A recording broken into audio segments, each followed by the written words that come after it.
Começa então, por favor. Uhum. Nesse momento, com os nossos corações em alegria, por mais esse encontro de hoje, para que nós possamos estudar, Senhor, mais um capítulo dos Mensageiros, com esta esperança na vida, com este otimismo, com a certeza em nossos corações de que somos esses instrumentos, Senhor, de auxílio não só àqueles que estão em nossa volta, mas de auxílio a nós próprios. Que nós possamos, Senhor, com os benfeitores amigos, o nosso anjo guardião, começar, Senhor, mais um estudo na noite de hoje, sob a Tua proteção e bênção. Que assim seja. Graças a Deus, obrigada, Regina. E bacana isso que você falou. A gente fica pensando sempre que a gente tá aqui, né? Somos, sei lá, nós 7 que estamos aqui, fazendo a aula, né? Estudando juntas. Mas, na verdade, e as companhias espirituais, né? Espíritos que estão perto da gente e aprendendo junto conosco, né? Porque a gente, nos nossos olhos materiais, a gente não enxerga. Mas a gente pode ter certeza de que a gente não está sozinho aqui. Que quando a gente está lendo o livro dos Mensageiros, quando a gente está fazendo as nossas reflexões, eu sei que algumas de nós não só anotam no livro, mas escrevem num caderno. A gente está estudando junto. Tem outras companhias, outras testemunhas invisíveis, né? E aí agora a gente vai ver que o André Luiz está indo para a Terra, né? Com o Aniceto e com o Vicente.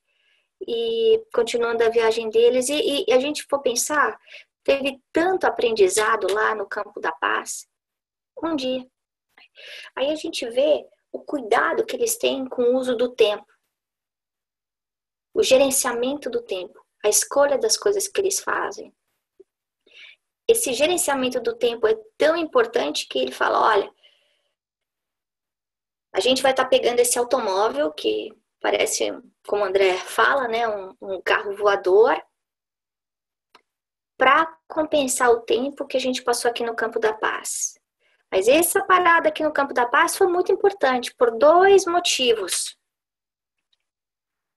Um, porque a gente aprendeu o poder da prece. Aí, Cláudia, né? Casa de ferreiro, às vezes espeta de pau, né? A gente sabe a importância de fazer evangelho no lar. A gente sabe a importância de fazer a prece. A gente sabe a importância de vigiar os pensamentos. Vigiar com quem a gente fala, o que a gente fala.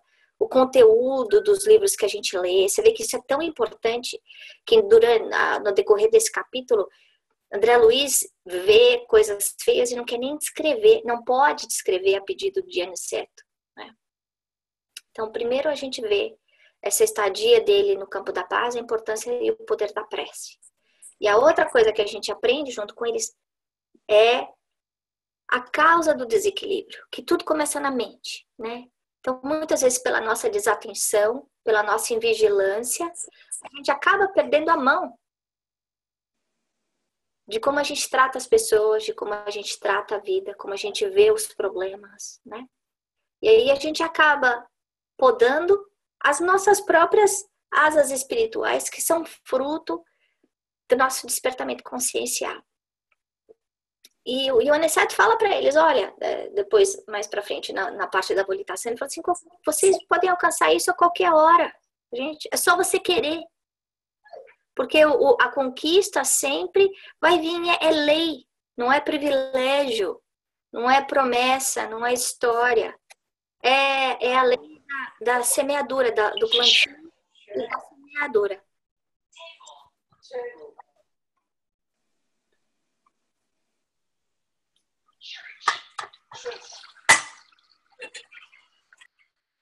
Pronto.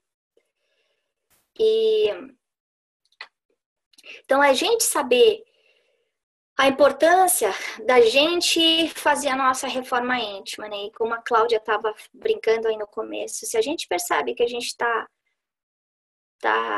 que tá pesado demais, então a gente parar e refletir o que eu posso fazer de diferente, né? Seja uma caminhada, seja mais evangelho durante a semana, seja tomar um banho 5 minutos mais longo, fazer respiração. A gente sabe que tem ferramentas mais complicadas e menos complicadas à nossa disposição, mas tudo vem da nossa vontade, porque a gente sabe que a hora que a gente quiser arrumar tempo, a gente arruma. Quando a gente não quer arrumar tempo, a gente não tem tempo para nada. O ponto aqui é nós priorizarmos, né? Mas a importância aqui desse capítulo é, durante essa temporada curta de um dia que eles passaram lá, que eles adormecem lá e saem de manhã cedinho, pegando esse carro voador. Olha o quanto de aprendizado que teve. Quantas coisas, né? Quantos capítulos a gente viu, seja dos pesadelos, seja dos sonhos, seja de tratar com inimigos, a beleza dentro do campo da paz, as diferenças de vibração dentro do campo da paz, o atendimento, o poder da prece, o poder da música,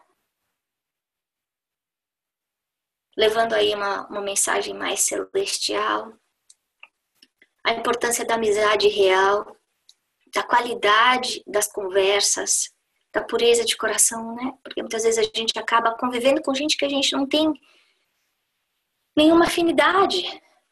E aí a gente vê que esse tipo de convivência é absolutamente vazia, sem valor, né?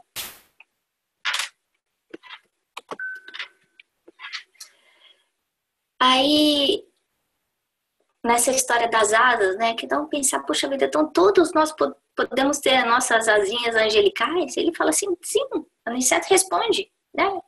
Todo aquele que opere e coopere de espírito voltado para Deus poderá aguardar sempre o melhor.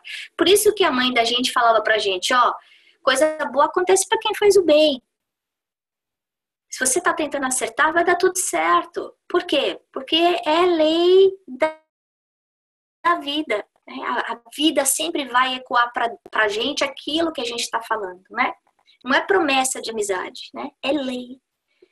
Então, a gente ensinar isso para os nossos filhos, mas principalmente a gente saber viver isso, né? Então, se eu quero que as pessoas me amem, o que eu tenho que fazer primeiro? Amar.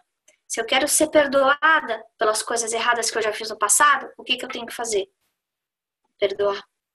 Se eu quero que as pessoas tenham mais paciência e sejam mais tolerantes comigo, o que eu tenho que ser? Mais paciente, mais tolerante. Isso em tudo, né? Seja no meu casamento, no meu trabalho, com os meus filhos. Na minha vida em geral, a vida sempre vai devolver para mim aquilo que eu dou para ela. E muitas vezes a gente fica achando que, puxa vida, eu não mereço nada disso que eu tô passando. Gente, infelizmente isso não é verdade. Por mais que a gente pareça ser bonzinho, a gente tem uma carga, uma bagagem que a gente traz de outras vidas, né? E a gente viu isso pelos espíritos que estavam adormecidos lá no campo da paz. As histórias, as controvérsias que tinham existido não só na vida anterior, mas muitas vezes em encarnações anteriores, né? A gente não sabe. Outra coisa linda que mexeu comigo nesse capítulo foi a comparação que Aniceto faz do Sol e Deus, falando que o Sol é o exemplo mais real que a gente pode ter em relação a Deus. Então o Sol é sempre o mesmo, essa estrela maravilhosa, né? Que consegue iluminar todo um sistema, né, de planetas. Mas cada um dos planetas enxerga o Sol de uma forma diferente, talvez de uma cor diferente, de uma densidade diferente. Mas isso não torna o Sol diferente. O Sol é o Sol. Né? Então também a forma como a gente enxerga Deus, como a gente se relaciona com Deus, vai ser determinada por aquilo que eu tenho dentro de mim.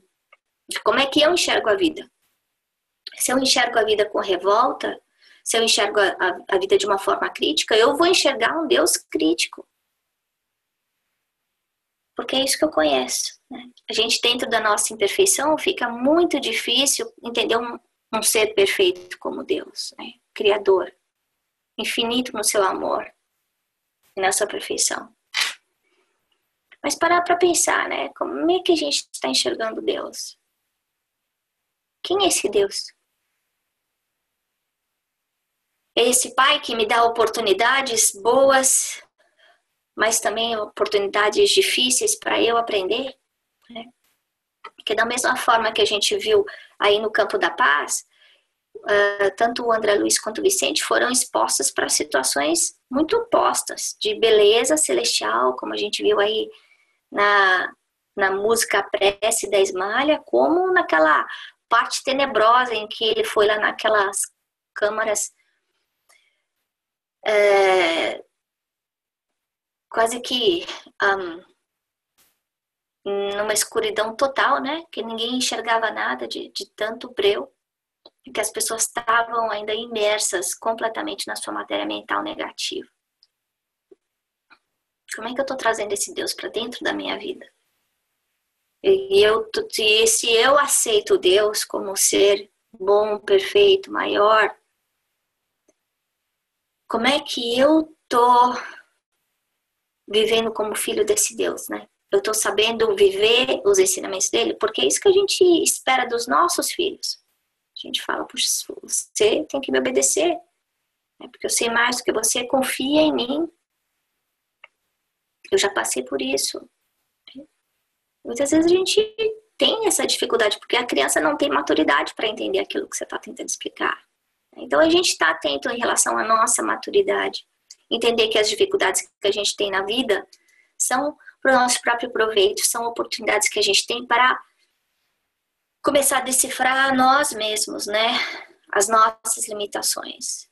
E treinar a nossa paciência, a nossa habilidade de se adaptar, de esquecer, de levantar, de perdoar,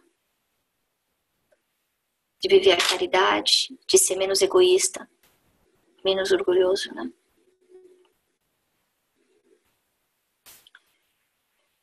Outra coisa que mexe com a gente é perceber a matéria mental, como ela sedimenta no ambiente todo. E aí, voltando aí aos nossos lares, a importância do evangelho no lar, a importância da nossa vigilância, porque às vezes a gente fica emburrado, bravo, briguento, chutando cachorro.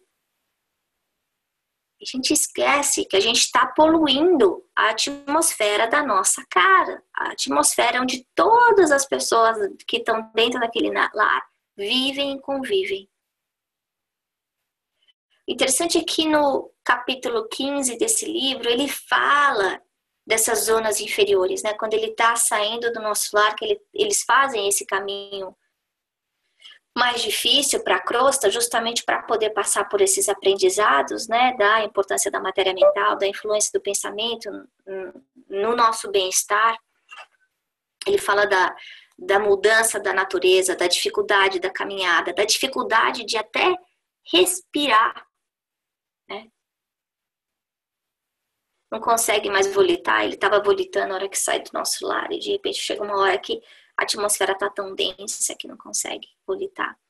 E a gente sabe que isso acontece, que tem vezes que a gente vai para lugares que a gente se sente muito bem, e às vezes a gente vai para casas de pessoas ou para locais, comércio, enfim, que a gente volta, parece que drenado, sem energia nenhuma. O mesmo de um filme que a gente assiste. A gente termina o filme e você está exausto. Por quê? Uma escolha, né? Porque a aura mental da escolha que eu fiz foi ruim, né?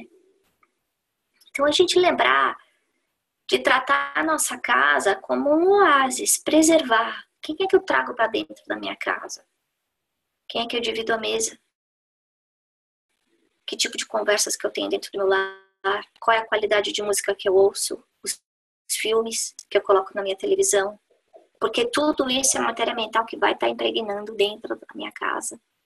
E vai estar também impregnando as pessoas que convivem comigo, né? Eu sou esse motor gerador contínuo de energias positivas e negativas que não só influenciam a mim mesma, como a gente viu no capítulo dos espíritos que estavam adormecidos em pesadelo, mas também influenciam as pessoas, tanto para o bem quanto para o mal, que estão convivendo conosco, né?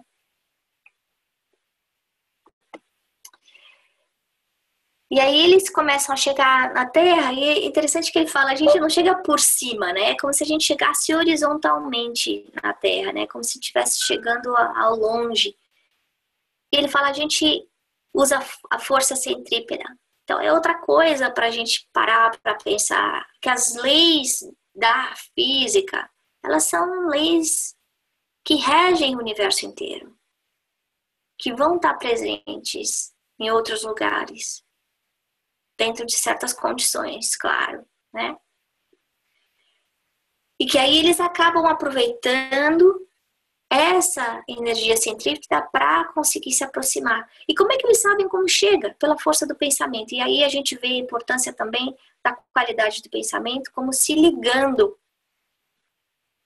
conectando eles com o destino final. Então, quer dizer, se eu usar o meu pensamento, eu só, puxa, eu sou infeliz, ninguém gosta de mim, a minha vida é uma droga, e agora não vai dar certo. O que vai acontecer? Coisa ruim. Se eu pensar, eu tô sendo ajudada, vai dar tudo certo, eu tô fazendo o melhor que eu posso, tenho pessoas do meu lado que gostam de mim, que cuidam de mim, que vão me ajudar a vencer, o que vai acontecer? Vai dar certo. Então, é a nossa energia direcionando como uma bússola para onde a gente está indo, né? A direção de onde a gente quer chegar.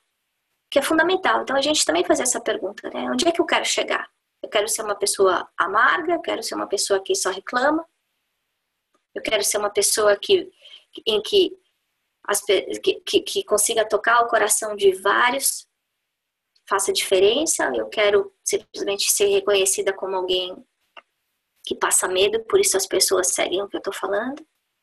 São as escolhas que a gente faz todos os dias em relação ao nosso marido, em relação à nossa esposa, em relação aos nossos filhos, em relação ao nosso chefe, aos nossos empregados. Como é que eu acho que as pessoas falam que eu sou? Que eu sou uma pessoa fácil, que eu sou uma pessoa difícil, que eu sou flexível, que eu sou egoísta, né? Então, esse vai ser o meu destino, né? Essa é a lei da vida, né? É a lei da causa e efeito, vai ser a colheita que eu vou ter depois. Eu vou encontrar pessoas iguais a mim no meu caminho, sempre, né? E aí eles chegam perto do mar, e aí voltando à história da Cláudia, né? Eles começam a fazer esses exercícios respiratórios. Então a gente aproveitar até isso, né? A gente mora num lugar tão lindo, tão abençoado, cheio de montanhas, de verde, de céu azul, de mar. Basta a gente procurar essa energia, que essa energia está ao nosso redor. E aí a gente vê o André falando, Vicente, hoje a gente estava exausto. Então, quando a gente está aqui na Terra, a gente fica exausto. Por isso que a gente precisa descansar, precisa dormir, precisa comer direito, porque é assim que a gente reabastece as energias do corpo. Então, ir para a cama cedo. Os médicos falam que o horário melhor para ir para a cama é antes das 10 da manhã, para conseguir ter um sono mais completo. Comer coisas nutritivas, a gente sabe que é bom. E aproveitar o momento, né? Então, até esse momento de fazer esse exercício respiratório que a gente pode fazer em qualquer lugar, a qualquer hora do dia, é só a gente lembrar. E parar, precisa só de um minutinho, a gente já consegue receber, né? Essas forças boas. E na hora que a gente estiver fazendo esse exercício respiratório, se a gente não puder estar no mar, numa praia bonita, a gente mentaliza. E a gente pode se dar o autopasse através desse exercício respiratório, pedindo ajuda para que a gente se reequilibre, né?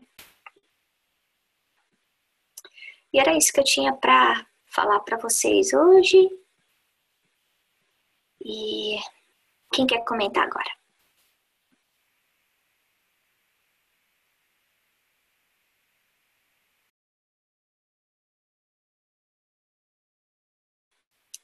Eu coloquei todo mundo em mute por causa do barulho que estava no background. Então, eu vou tirar todo mundo do mute. E aí eu vou pedir para cada um colocar em mute seu telefone.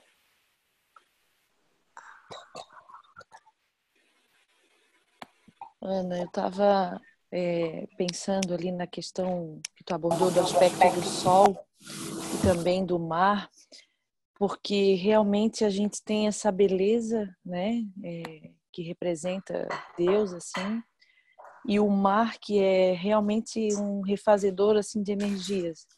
Muito antes até de se aprofundar em conhecimentos assim como os mensageiros nos trazem, o mar, assim, para mim, apesar da pele clara e eu não ter que estar me expondo lá muito no sol, não dá, não tem condições, mas eu sempre fiquei, cada um vai ter a sua percepção, né, quando para de frente ao mar, assim, mas é realmente de grande ajuda, assim, para esses momentos de exaustão, para essa conexão com Deus mesmo, porque está ali a nosso dispor, né? Então, quando veio essa questão do mar, e também naquele livro Voltei, o Jacó também, o irmão Jacó, ele comenta do refazimento dele, quando desencarnado, levaram ele de frente para o mar.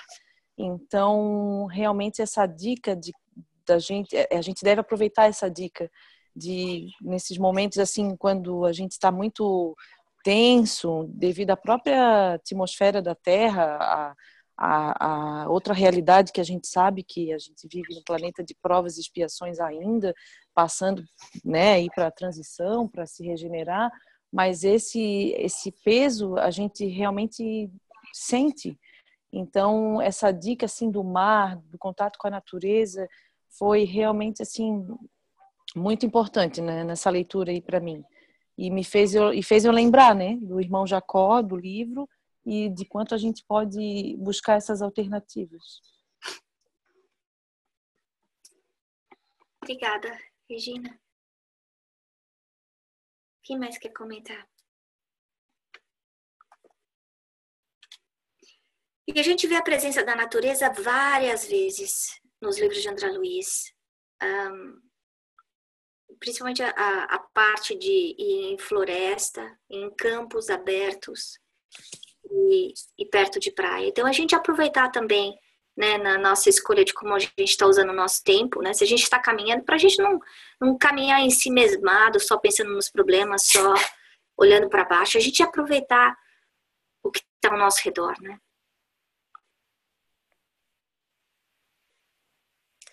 Ana, eu acho que esse capítulo, para mim, também foi muito um chamado à prática da gratidão, porque durante muito tempo da minha vida em particular, eu tinha a sensação que a gente, independente da religião em que você acredita, mesmo conversando com os meus amigos de outras religiões, tem muitas coisas em comum, né? E a grande maioria cresce ouvindo coisas do tipo estabeleça essa conexão com o Pai, com Deus, o poder da prece, são muitos conhecimentos em comum, né? E a gente tem aquela sensação, e é verdade, que a qualquer momento a gente tem realmente acesso aos espíritos de luz, ao nosso anjo da guarda, anjo protetor, e aí dá aquela sensação que eles chegam muito rápido, a qualquer momento eles nos escutam, eles nos ajudam, e não passa pela nossa cabeça todas essas dificuldades que o André descreve da caminhada deles até a Terra, para poder oferecer esse tipo de assistência para a gente, né? A dedicação deles, o trabalho deles, o comprometimento, a responsabilidade, as dificuldades, a própria caminhada deles, a própria continuação da caminhada deles como aprendizes no caminho da verdade, da vida de Jesus, da perfeição. Então, acho que é um chamado à gratidão, porque independente do que está acontecendo em nossas vidas, a gente tem essa assistência, e apesar da gente ter essa assistência em abundância e incondicionalmente, é importante a gente reconhecer esse trabalho, esse esforço da espiritualidade na nossa vida. Então, você estava falando, né, da gente escolher um pouco mais o tipo de conversa que a gente tem, as coisas que a gente faz, que a gente fala, que a gente pensa. Por estarmos vivendo no mundo material, é muito mais fácil a gente pensar nas questões mais materiais mesmo, né? Ninguém compra coisas de pouca qualidade, né? Se você tem uma condição financeira, você vai escolher um móvel bom, você vai escolher uma comida orgânica, você vai escolher as coisas de qualidade. Por que a gente não tem esse mesmo critério com as questões espirituais, né? E esse padrão de qualidade para os nossos pensamentos, para as nossas atitudes, para poder nos tornarmos esse ponto de luz aqui embaixo, né? Se eles têm toda essa dificuldade para chegar até aqui, se nós formos esse ponto de luz, a gente já facilita tanto o trabalho deles, né? E a gente sabe disso e muitas vezes a gente não cuida, né? Não tem a gratidão e não tem a ação, né? De realmente participar disso de maneira mais ativa. Eu acho que é um ótimo ponto isso que você falou, porque a gente muitas vezes é tão orgulhoso, tão egoísta, a gente só enxerga naquilo que a gente está pensando, naquilo que a gente quer. Nós não temos ideia do trabalho que a gente dá para os servidores da seara de Jesus, como você está falando, né? Como ele descreve aí. Se a gente for pensar mesmo no sacrifício de Jesus, né? Saindo aí da esfera crística e reencarnando. Parece que passaram anos até Jesus conseguir diminuir a aura dele. Eu não me lembro em qual livro tá, não sei se alguma de vocês se lembra. Mas essa cirurgia espiritual que teve que acontecer para fazer Jesus conseguir caber dentro de um corpo. E tão grande que era o espírito, o perispírito dele. Não cabia, né? Então, a gente reclamar mais e tá pronto para dar mais em vez de ficar reclamando, né? Sem contar que reclamar não ajuda nada nem a nós mesmos, né? Sabe, e eu ainda reforço, quando você falou, eu achei isso incrível, realmente a dificuldade que eles têm de vir aqui para a crosta. E se a gente trouxer para o nosso lado, não vamos falar nem só do trabalho deles, que é uma coisa importantíssima, mas vamos falar do acesso a nós. Se a gente não elevar esse pensamento, se a gente não melhorar a qualidade da amizade, a qualidade da conversa, a qualidade do que sai da nossa boca, do que a gente pensa, do que a gente faz, imagina quão difícil acho que até para o nosso mentor se aproximar da gente, né? Então a gente acaba dificultando a nossa própria vida, assim, por tão pouco, por indisciplina, na maioria das vezes, né? É verdade. A gente mesmo acaba escolhendo de como complicar a nossa vida, né? A gente acaba fazendo a nossa vida mais complicada do que ela precisa ser, né? A gente tem mais alguns minutinhos, mais 2 minutinhos. Marcela, quer comentar alguma coisa?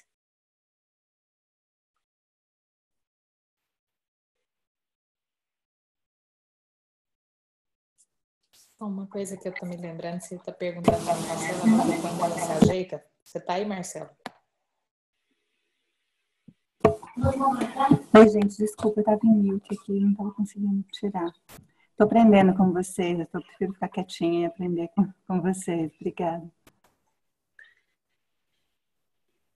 Então, eu estava lembrando, enquanto a gente estava comentando, a respeito dos jogos de computador, né? Que tanta gente, quantas pessoas estão trazendo para casa em nome da modernidade, porque o meu filho não pode, ou minha filha não pode ficar sem porque o colega da escola tem. E quando a gente observa os objetivos, né, dos Xbox da vida, na maioria, é tudo tirar o pedaço, arrancar a cabeça, é tudo ultrapassar, matar, né, derrubar. Então são todas aquelas imperfeições que a gente está lutando tanto para ter consciência e transpor, e nós estamos permitindo que dentro do nosso lar essa energia circule de uma maneira muito livre, né? A gente não faz um balanço, a gente não visita o programa antes de permitir que os adolescentes, né, participem e comecem a ficar dependentes daquela sensação. Né? É verdade. E nós, como adultos, né, com mais conhecimento, com mais maturidade, faz parte do nosso papel, né? Ensinar os nossos filhos a pensar. Mas a gente faz isso através do exemplo, porque como é que eu vou falar para o meu filho, larga o telefone ou sai do computador, se eu estou segurando um device o tempo inteiro conectado, né? Então, a gente ensina através do exemplo e não por palavras, né? Com certeza. Mas agora está na hora da gente encerrar, então. E obrigada pelo estudo de hoje, pelo aprendizado, que a gente possa levar para a nossa noite aí, na hora que a gente for fazer o balanço do dia. Esse exemplo aí de André Luiz, né, que ele deu pra gente, né, o Aniceto, explicando que a gente aprende o momento, todos os momentos. Pra gente saber valorizar o tempo, né, que é o maior tesouro que a gente tem. Essa oportunidade que a gente está tendo da vida, por mais difícil que possa estar sendo o momento que a gente está vivendo. Cláudia, você faz a prece pra gente, por favor? Vamos fazer sim, vamos fechar nossos olhos. Soltar o nosso corpo na cadeira onde a gente está sentado e agradecer, amigo Jesus. Nós estamos aqui reunidos em seu nome, gratos por tudo que aprendemos na noite de hoje. Permita, querido Mestre, que a sua luz possa ser o norte da nossa mente, as vibrações dos nossos corações, para que nós possamos ter força de praticarmos tudo aquilo que aprendemos na noite de hoje.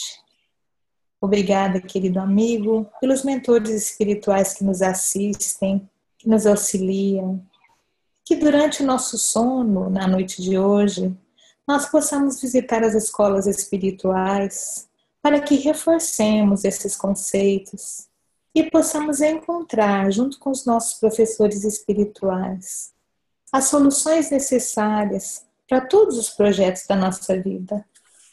Te agradecemos, Senhor Jesus, pela presença desses mentores espirituais que nos auxiliam o tempo todo, mas que nós sejamos dignos e merecedores do seu amor, hoje, agora e sempre.